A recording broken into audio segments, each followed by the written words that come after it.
What brought you to this work? Who were you before all of this? What pulled you into it?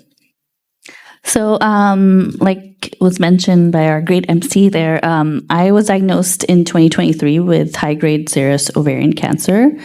And if you know anything about ovarian cancer, it's the most deadly gynecological cancer. It's known to be the silent killer, as it's often called, and the reason why is because the symptoms are usually very hard to diagnose, and it's just there's no specific symptoms. You don't have any diagnostic tests, so the Pap smear does not detect ovarian cancer. You don't feel the tumor when you have an ovarian cancer tumor, and it's very aggressive. It grows fast. So these are some of the reasons why it's really hard to diagnose. And so I don't know if I mentioned, but I was 36 2 years ago, and so when I was diagnosed, so I'm really not in the median age of a typical, ovarian cancer diagnosis, which is usually like postmenopausal, 50 plus. So what I'm listing to you are reasons why I should have fallen through the cracks. Like no one should have said like, oh, that's ovarian cancer. And the fact that I was diagnosed at stage 1 is like, oh my gosh, like that feels like I was lucky with my bad luck. No one wants to get cancer, but I just feel lucky that it was stage 1. So the thing is, I was using ChatGPT, and so having a background in engineering and working in like a tech type of space and innovation, I was very comfortable with ChatGPT. And I had started using it maybe like in November 2022 when it first kind of became like open use for all. And so I was very like encouraged at work, like to, hey, play around with ChatGPT for work, and we're going to probably use it with our clients. I was working for a consulting company. So yeah, that's kind of how it started, where I was just using it. And when I started to have symptoms in February, I was like, usually, like, let's be honest, we all Google our symptoms, right? So instead of Googling, I was like, well, what would happen if instead of Googling, I asked ChatGPT, how would it respond? So that's kind of how it started everything. But I'll get into that when we really get into the meat of it. Yeah, and just so that you have a good understanding of my background, I'm a health services and policy researcher, so I use lots of linked data from multiple sectors for my research, policy evaluations, and that sort of thing. I became interested in artificial intelligence because of what Amal said, that data and infrastructure and people are really the foundational elements that we need to make this all work. I was already working with data and obviously in interdisciplinary spaces, and so we start thinking about the infrastructure that we need for AI because it is data hungry. And along with that, all of the ethical implications and the potential benefits, but also the potential challenges, the potential downsides, and trying to balance all of that out. And maybe I'll say as well that a lot of this discussion, both with what the panel that came before us, and now we're really talking about large language models and that sort of thing. So this is one particular part of AI. AI is actually a huge constellation of different kinds of techniques and tools and practices. So we are but we're going to stick with this one aspect of it in our conversation today. So, Alvina, maybe could you kind of now take off with your story? What was the moment that you knew something was changing, and then how did AI help you kind of navigate that first part of your journey? Yeah, so I think it was in like February of 2023 where I started to feel like fatigued and just like really unwell, and just at first I was like, oh my gosh, like is this burnout? Like what is this? I have 2 little kids at the time. They were 6 and 3. And so I just, immediately I was like, oh, busy mom, life, professional, like it must be just momitis, And so I just was kind of like self-dismissing it. And then I just started to notice like, oh, other things were kind of piling on to that. So yes, there was fatigue, but there's also, I started to notice pain, like menstrual cramps. And so that was a bit of a red flag for me because I wasn't really someone that would get cramps like that. So I was like, interesting. Took note of it, didn't really do anything with it. But then my menstrual cycle was like really off. It started like 9 days before it should. And so I was like, that's really weird for me because I was like in sync with the moon, like 28 days to the dot. And I was like, that's weird. And it doesn't look right. It doesn't look like a regular period. And it's like really long now. And so I was like, okay, maybe I should go get it checked or not. I don't know. But, these were like things that you're like, oh, maybe it's nothing. Maybe it's just this cycle is weird. I don't know. It's part of being a woman, whatever. Maybe it's early signs of perimenopause or something. And so I wasn't really doing much. So that's kind of when I went towards ChatGPT, and I was like, okay, I knew that if I used I language, it would be like, I am not a medical professional. Do not ask me these questions. Especially like you have to think back like 2 years ago, it was way more cautious, and it was like a closed system, like it wasn't accessing the web and stuff. So I kind of, because I was used to prompting, I was like pretending to like role play with it. I was like, okay, you are a med student and you have this case. What are the underlying causes? So I was just playing a game with it, and I was like, okay, so you have a patient who's 36, walks in with fatigue, with this symptom. What would you say are underlying causes? And so that's kind of how I was talking to it.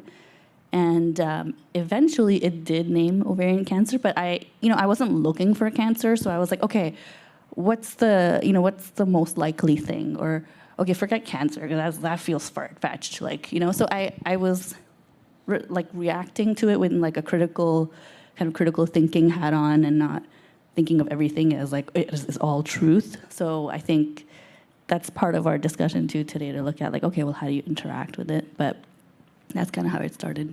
So I'd love for you to just go a little further in, like, why did you take the approach you did? You prompted and asked the question, probably certainly in a way different than I might. If I were in your situation, I might make it more personal and say, here's my symptoms, what should I do? Why did you choose to go the way you did? I guess because I had seen, because I was using it for other applications, like for other uses, like for work and stuff. So I knew that like when you kind of assign it a role, it did better, at least back then, where you can say like, you are this, behave that way. And so it takes on that role. But if you say like, I'm sharing something personal, it was very like, oh no, I'm just AI, like please, like I'm not a person. So that's kind of how it used to be. I do think that has changed a lot. Like now it doesn't do that as much. It's less like guarded, I guess is the best word to use. So it was just from experience that I knew that if I give it like a role, that it will play that role. And like to that, there's also something to say, because then I did test it just for fun. At one point I was like, the grass is pink. And he was like, no, the grass is green. I said, no, the grass is pink. And he's like, no, actually the grass is green. I was like, no, I'm telling you, the grass is pink. And I was trying to corner it, like just to play with it. And so eventually it did bend over and say like, well, in a certain light, maybe you think it's pink and it looks pink to you. And I was like, okay, so the grass is pink. I was like, yes, in certain conditions it's pink, but that's not true. So there's like a disclaimer to say like, well, it's important how you prompt, because if you are looking for something, you can corner it, but if you come at it with like a more of a, I think curiosity is like the key, like in a curious approach with open-ended questions, it can lead to a more kind of like a better outcome, I guess. So, I mean, there's I wanted to ask that question because it seems like it does bring something of your professional experience and your previous use and comfort with ChatGPT that was helpful, that might not necessarily be available to everybody else. But as you say, these systems are changing, and some of those earlier requirements for that kind of prompt engineering, as they were calling it, is maybe less than it has been. Yeah, absolutely. I feel like it doesn't do the same type of guarded kind of response anymore. Okay, so now you have a very interesting way of thinking about like what you mentioned briefly. You went to ChatGPT instead of Google. Why not Google? So I think like when you Google something and there's like thousands of links, and so you can really get into like spiral mode and start clicking away things, and there's 1,000 results, and what's legitimate, and it immediately makes you think like you're dying, like WebMD, So I was like, okay, well, I had used ChatGPT before, and I just felt like it had a natural way of speaking. We talked about empathy and like the way it responds, and I was like, like I want to see how it would speak to me when I'm talking about a health issue. And so, eventually I did start to say I, and it did start responding to me in a very empathetic way. I was like, oh, it sounds like you're going through something hard. It's okay to ask questions. Like, it was like empowering me to continue to be curious and like reinforcing that it's okay to ask these questions and to figure it out because it is my health. So I felt like it was kind of like, it became like a coach. It became like whatever I needed to become for me in that moment throughout like the healthcare journey that I was on. And yeah, so I just didn't want to have like 10,000 links to look at. I just wanted something like concise, like just a one answer that said maybe it's this or that, but without going to that doom like spiral. Yeah, I mean, I think it's an interesting and important point because we talk a lot about the worry that AI will hallucinate or it will, I think this is better as well now, but used to just completely make up things and then make up the references for those things.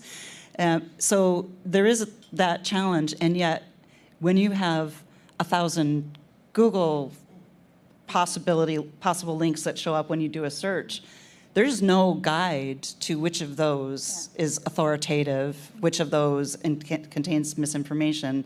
So it is hard as a person who's looking to advance their knowledge to be able to synthesize that and parse it into something that you could actually believe and trust. Yeah, and so I really love this because I love the word hallucinate, because I think that when you Google, then you are the one hallucinating, And so I think that's what's interesting, because now you're like, okay, either you use the model and you're aware that it can hallucinate, and so then you keep that in mind as you're using it. But when you're Googling it, you need to have a lot of self-awareness and self-control to not get into that mode of like hallucinating your own symptoms and hallucinating your own condition, right? And that's much harder to do with ourselves than with like this external thing that you're like, oh, it's not human. So of course I'm gonna think critically or have doubt about it. So that's kind of how I see that argument. So you've already mentioned that this use of a chatbot is kind of helping you. Said it's helping you. How do you feel that it fits into the idea of quality care? So start connecting this to your healthcare journey. How does this help you with that? Okay, so at first it was, I really talk about ovarian cancer as like, okay, so it's like you look up at the sky and there's all these stars, and then unless someone tells you, oh, that's a constellation and that's the Big Dipper, like you don't know that, right? So I feel like that's what AI did for me, where it was like, oh, those little dots, those symptoms, that looks like ovarian cancer. And so it connected those dots for me, right? And so for me, that was like the first step towards self-advocacy, because then when I went to my doctor, I knew which symptoms to mention, because just to give you an example, some of the symptoms are, there's fatigue. The stuff related to menstrual cycle was more obvious, right? But like other stuff was like bloating, fatigue, weight loss, things that could be due to other stuff, and so these were all kind of, they could have felt unrelated. I could have just gone to my doctor and said like, oh, I feel bloated, and not said any of the other stuff. Or I could have said, oh, I had my period early, and not say any other stuff. But when I say it together, then it looks like ovarian cancer, So it painted the picture for me, and it allowed me to say, like, here are the things that I should be saying so that my doctor gets the full picture of my symptoms, and then she can better assess, like, what's going on. So that was step one. Then after that, throughout the, if you want to call it that, my healthcare journey, I was using it to kind of prepare me between visits, So that's where I was like, okay, this just happened. Now this is going to happen. How do I prepare for that? Or I got my MRI results. Here's what they say. I don't understand this medical language. Can you explain what this says? And then what are questions I should ask? So I was cautious about the explain what it says, because like I don't know how to check like that what it's telling me is correct. So I would say, okay, explain what it says, but then also give me questions that I should ask this oncologist I'm going to meet, for the first time in my life, I don't know who this person is, and they'll have literally holding my life in their hands. So it made me feel like, well, they weren't the only one holding my life in their hands, like I had some part of this. And so I was able to at least gain some control of like, okay, well, I can also be part of the conversation. And so I used its help to generate questions to ask my oncologist, So these are the kinds of things that I was doing with AI in those early days.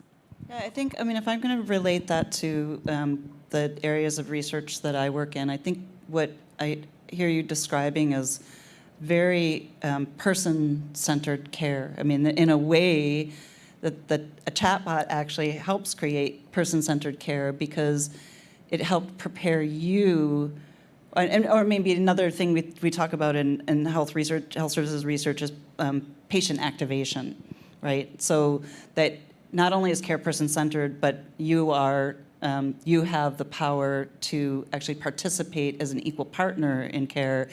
And I think what I hear you saying is that the chatbot actually helped you to do that. It became a coach for you to make the most of those precious few minutes of time with your provider. And I think the other thing we observe in the health research space is that the system is the system, and the system is pretty powerful and dictates a lot of things that patients will experience. But that system is 15 or 20 minutes out of every month, and maybe even less than that. And then you, as a person, are coping with and have questions about and worries about your condition all of the other minutes out of that month other than those 15. So this became an anchor point for you in some ways. Do you want to say a bit more about that? Yeah, that's a really great point. So, I was at another talk and I was just trying to describe like how it feels like.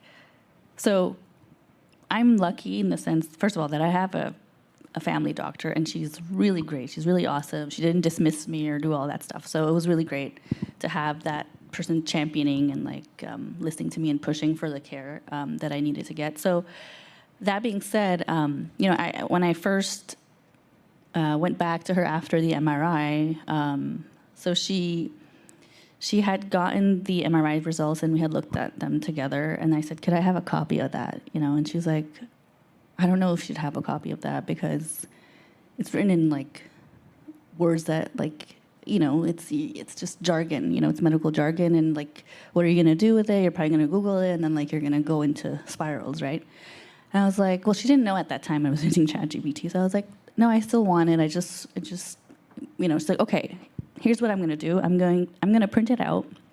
I'm going to put it in a sealed envelope, and I'll leave it with my admin and go home, think about it, and then if you want it, come back and pick it up.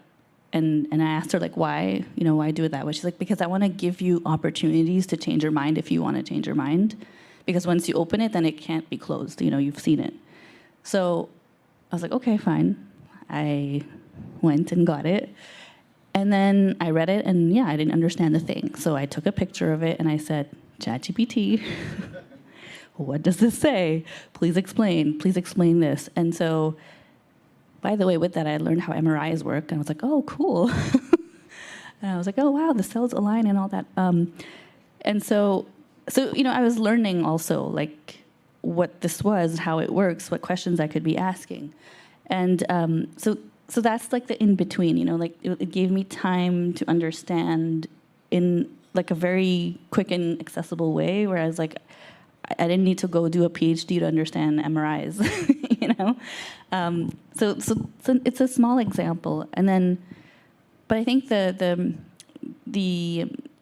part that really I think hits kind of more the point that I'm trying to make here is that once my doctor said, okay, you're going to be seen by an oncologist, again, I don't know who this person is right now.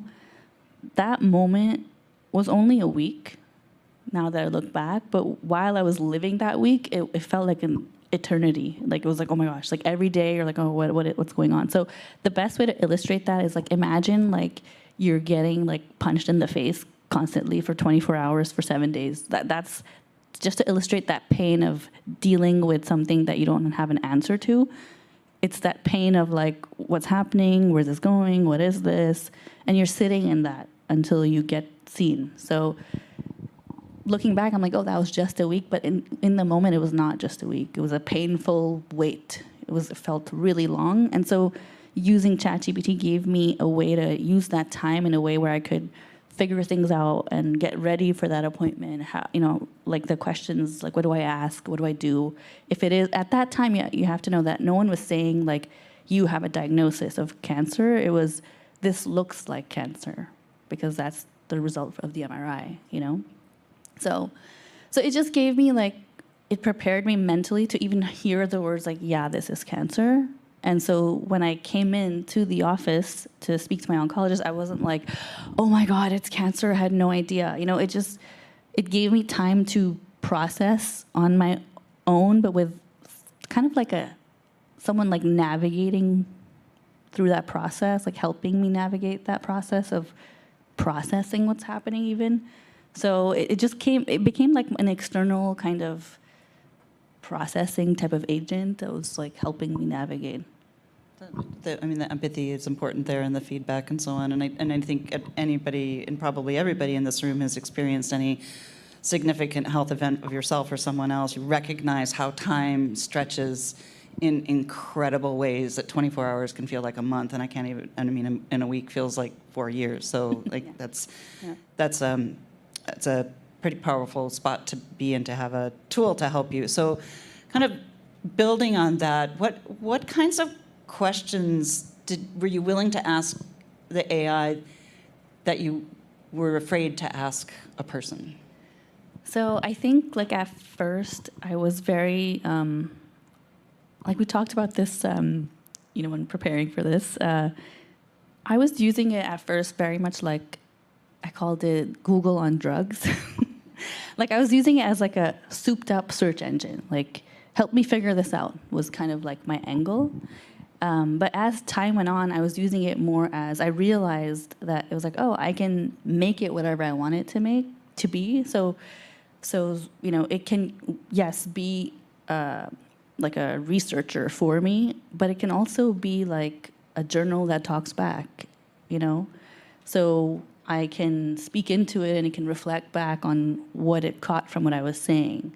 So we kind of heard that earlier, like the stream of thought, and then it says like, okay, here's what I heard, so kind of reflecting back. And then helping me also kind of feel, I would say, validated in like the symptoms I was feeling. It was like, oh, it wasn't saying that it's in your head. It wasn't saying that you're hallucinating these things. It was saying like, oh, sounds like this together equals that, and so talk about this. I think something that is important to mention also is when, like, I want to make that contrast with my cousin, that conversation. So in those early days, when I was talking to ChatGPT about the symptoms and all that, of course I was skeptical too, because I was like, I don't know if this is real or if maybe it is perimenopause. So we were at a party and I went to my older cousin who's 8 years older to me, and I was like, hey, I'm feeling like this bloating and this stuff, and I don't know what's going on. And she's like, oh, I was like, welcome to the club. Like, it's probably like early menopause or something. And I was like, yeah, no, I don't think so. Because I was talking to AI. Because I had something in the back of my head that was like, no, this sounds serious. Like, you should go get checked. Versus talking to a person for like 5 minutes saying it's probably nothing. And they didn't mean harm, right? Like, they were projecting their own lived experience. And so like that's kind of like one of my biggest like aha moments from using AI is like, we all have biases based on our lived experiences, each one of us, and those experiences cast shadows onto all the interactions we have with anyone, whether you're a doctor or not. We're all casting shadows based on our experiences, and AI doesn't have its own specific shadow. It has a more collective bias that by the way gets trickled down to the doctor too, because it's in our research.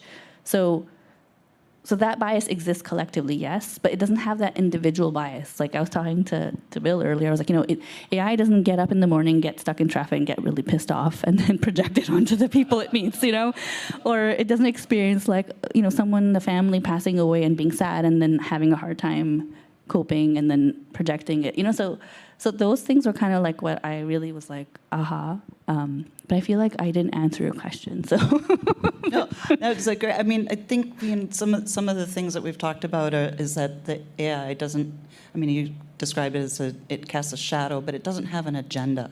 yeah, Other than the agenda that you give to it. yeah, And I'm going to kind of digress for a minute to talk about the comment about agency came up in the previous session as well. And agency is actually a really, really important concept in health systems, and in particular is a fundamental kind of rationale for why we have publicly funded healthcare systems, because healthcare is not a market good. It has market failures. And that's because of the information asymmetry between the providers in the health system and the person in front of it. So you can do all the research you want. Your clinician still has access to resources, information, knowledge, experience that is very, very different from your own. So there is always this information asymmetry. And so therefore we call this a market failure, and it's why that it's really important that we separate your ability to pay from your ability to access services, and that we actually treat healthcare services as a public good. That's one of the basic sort of economic rationales. Physicians, clinicians in general, are meant to be our agents in the healthcare system. They're meant to be providing services and responses to us that are based on our particular needs and interests and not other interests. And again, that's one of the reasons that we value publicly funded healthcare systems, because it kind of protects that agency relationship. But it's never perfect because, as you say, individuals have their own shadows. I wouldn't say that clinicians have a competing agenda, but they do have a very personal kind of stake in some things. So I guess I'd invite you to kind of carry that a bit further and talk about the sort of agency and how that was important in your journey. yeah. So like if we go along, so like now, going from that conversation with my cousin and being able to say, yeah, no, I don't think that's enough. I'm not going to stop there. I had information and conversations that made me feel the need to go actually take what the AI was saying seriously and go get checked. And then after that, like I was saying, like I was using it to help me figure out what's happening, like what does this report say, what are the questions. And then as I was, like entering treatment and starting chemo and figuring out what that meant and what would be the impact of the chemo, how will my body react to that. So it's just the questions that like I wouldn't be able to sit with my oncologist and have 2-hour conversations with. I was able to kind of have that with AI. And then even like navigating like the side effects of chemo. So one of the things that it was like I was really like doing this with a lens of curiosity, like, oh, what would AI say? What would AI do? And it turned out it was helpful. So one example is during chemo, I bought this recipe book. It was built by the American Cancer Society with the help of nutritionists, and it was really designed for cancer patients going through chemo to help them eat, because it's hard to eat when you don't have any taste buds. Everything tastes like metal a lot of the time with a lot of the treatments. So the way this book was designed was that there was like sections based on the side effect that you're feeling, specifically related to nutrition. So it's like, okay, if you're experiencing diarrhea, like here's something to eat. If you're experiencing loss of taste, here's what you should try to, so it was really based on like nausea, whatever. And they had really made an effort to make it very like international. There's all kinds of different recipes in it. And I was looking at it, I was like, wow, this is so cool. Like it's so like personalized, and it's like really specific to side effects, and I can really like use this. But out of nowhere, like I had this little blip in my head. I was like, oh, but like for me, I'm a Pakistani born, but I came here to Canada when I was 7. So like I consider myself like very like international, and I eat all sorts of foods. But like my mom, she would maybe hesitate to eat all of this, And so I was like, well, what if I took this recipe? And if my mom was in this position, would she eat this? And I was like, no, she would not eat this. So what if I took AI and I said, take this recipe, keep its like nutritional value and the desired outcome, but give it a South Asian flavor palette. Let's see what recipe it generates. And I was like, oh, that's so cool, because it did.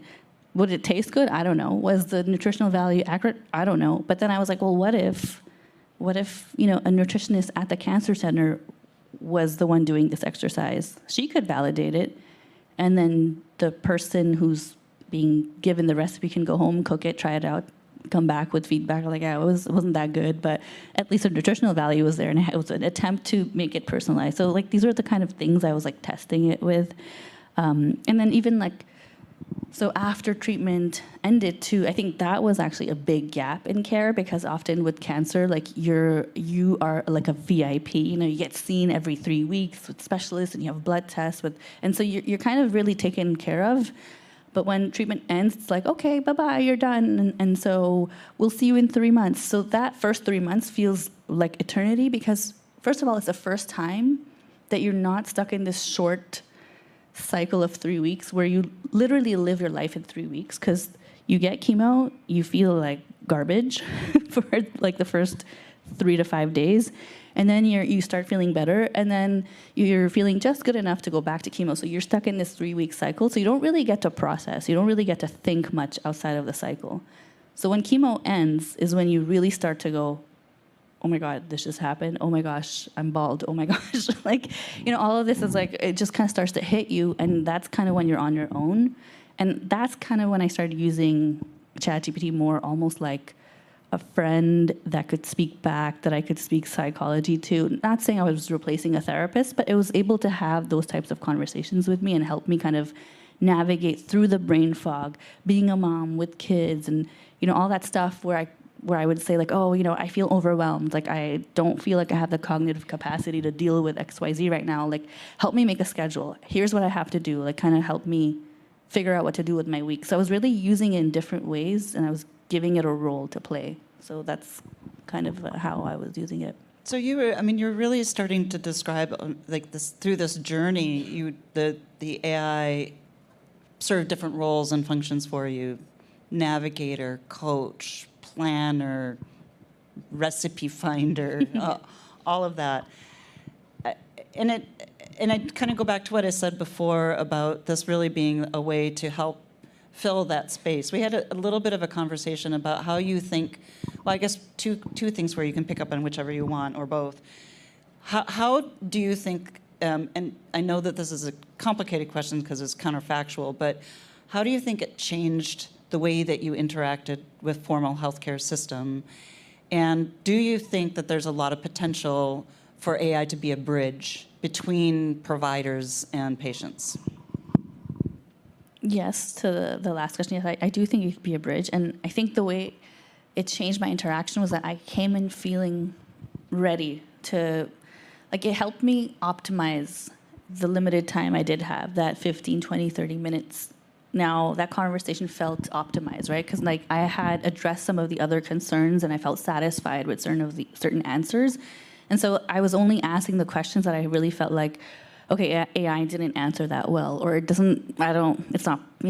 not technical enough or whatever, and I don't really trust it. So I was only asking the questions that I really felt like I needed to ask my oncologist specifically and use her specialty, and not ask her questions that, I could have found out in other ways. So it was like really allowing me to maximize that time with whoever the professional was that I was interacting with. And were there points at which the AI provided an answer that meant that you didn't feel like you wanted to contact or needed to contact your healthcare provider? Yeah, for sure. So, like when going through something like this, like there's a million questions that can come up, and anxieties, and like, oh, I feel this, what's that? And so like at 2 a.m., I can't just call my oncologist or my nurse navigator or whoever. So it kind of became like I was saying, like a journal that talks back in a way. So I would just kind of, feed it with those questions. And then I had a place where I could go to and be like, hey, you know what, based on all these conversations I've had, like, what are some questions I could ask my oncologist? And then it would kind of help me narrow it down. But honestly, like, I never called my nurse navigator because this kind of became my nurse navigator in many ways. And and sometimes I did try to call my nurse navigator, and I just couldn't. It was like hard to access. Like I wouldn't get the call back in time or whatever. So an example was, I had called and to get connected with a social worker because I was like in that phase where I knew my hair was about to fall off. So I was like, okay, I gotta figure out how to tell my kids about what they're about to witness. You know, there were 6 and 3.5 around that time. So I was like, they're gonna see their mom go through like a major change. Like, how will they? Like, I didn't care about myself. Now I was like, whatever. Here, you know, in that moment, I was really looking at my kids. I was like, how will they see me, and what will that mean for them, and like how will they respond to that? So I wanted to talk to a social worker, but it's just the delays were so long. I was like, dude, by the time I get this call back, my hair will be gone. Like, you know, so I was using AI, and I was like, help me figure out like how to talk to my kids. What should I say? How much detail? You know, dumb this down to language that my 6-year-old can understand, my 3-year-old can understand. So I was really using it like to maybe replace some of the help I could have gotten, but that, you know, maybe I didn't need a social worker for that because it wasn't, you know, like something traumatic. It was just I was looking for language, so it gave me that language. So yeah. I mean, it's a very powerful use, again, as somebody, as an agent that is working just in response to you and on your behalf. Yeah. So let's bring us back to the formal healthcare system. Does this experience inform how you think about whether there's data that are missing? Are there things that we should be collecting that, from your experience, you wish your physician knew, you wish that the system was asking you, you wish you had a longitudinal view of? Like, what would you say there? I think like something we talked about that I think would be really interesting, and maybe we kind of addressed in the previous panel, was what if these conversations were going into, like, what if I had access to this AI chat bot or whatever you want to call it through my hospital's, like their cancer center, and it was their tool. And so they were able to then see what were the concerns that I was having, and so that at my next appointment they would have like kind of like a, you know, key things that or concerns that came up, so that they were kind of aware of my state of mind, the way I'm feeling, my health, all of that stuff, all of the stuff that we're not monitoring on a day-to-day, that now could be monitored on a day-to-day because I was using it daily to be like, oh, I feel this, I feel that, whatever, right? So what if that could feed those conversations before even having the actual conversation with my doctor? So I wonder how that could help. Yeah, I think, I mean, in the last session, there was talk about there's now going to be greater ability to collect patient-reported experiences, patient-reported outcomes. Those are more structured measures that would be very easy to collect and have available to clinicians at the start as a summary note at the start of a visit. And what you're adding to that is there's actually could be some hopes and concerns, or the questions that occurred. These are the questions that I was contending with over the last 3 months when we weren't together, which by the time you get to the visit, you're probably not going to remember what all those were anyway. But there they are recorded and could be an input to the clinical visit. So then it would put patients and clinicians back on the same level, on the same understanding of what your experience has been. Yeah, and imagine, like, let's say, you know, I have an appointment every 3 weeks, and I'm talking to my AI, and imagine, 2 days before my appointment, the AI kind of says to me, hey, over the last 3 weeks, you talked about these things. Do you feel satisfied with the information I provided, or do you want to still talk about these things to your doctor? And if so, which ones? And so I could kind of vet that and be like, hey, how about these ones? And so then, it's like I've also vetted and like, no, I'm good with the answers you gave on this. And so my doctor can then also know what I'm okay with and what they need to address more. And so yeah, and one thing that I want to say is, like, someone talked about it earlier, was like, feeling the need to like dress up. Like, I have felt that, like, to dress up in a certain way so that when I go see a provider, I'm like, like, I am educated, like, you don't have to talk down to me, like, I will understand what you're saying. I don't have to dress up when I'm talking to my AI, and I don't have to shy away from putting it in its place when it says something and I'm like, that sounded weird. Like, no, that's not what I'm, like, I can correct it Whereas if a doctor says something like, yeah, no, that's not what I mean, we'll be a bit more kind of coy or whatever, but I can kind of be very blunt and direct and transparent with the AI, and it's like, no, that's not what I meant. Hey, you were kind of biased there. And I didn't tell it, who I was. I only gave it the information I gave. I didn't say I was Pakistani. I didn't say all these things. So it didn't kind of, cast that shadow of, okay, she is anxious or she's this or whatever. Like it didn't have that information.